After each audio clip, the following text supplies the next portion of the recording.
You're gonna do like you're sitting in a chair, but you're laying in bed. And so before you get up in the morning, or let's say you're gonna do a sport or something like that, it doesn't matter really what it's about. It feels really good is you pull your knee back to wherever you want towards your chest, laying down this way.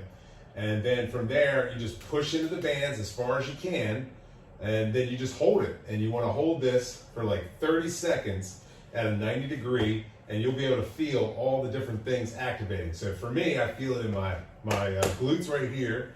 I feel it in my quads, and I feel it in my knee right now. And so I can just sit there and hold it for 30 seconds just to warm it up. And then I can use the Aratom Stretching System to pull it back and just kind of work on range of motion of bringing my knee back towards my chest.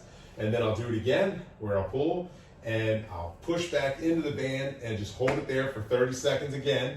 And we're gonna do 3 sets of these, and it's just basically waking everything up so that when you get out of bed or you're getting ready to do the sport, you've kind of already given a wake-up call to all these different areas and so forth. And then you can just sit there and kind of push into it like so with the bands.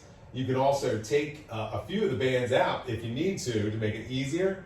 And you get down to hardly any bands. We have one band at a time, and just really be gentle on the knee and be gentle on your hip and stuff. And so if you're doing all this, you're kind of basically working on your back health as well, because if you keep your hips warmed up, your knees, your quads, all that stuff stretched out, it's going to take a lot of strain off your back. And if you keep a healthy hip, knees and so forth, your back's going to do a lot better.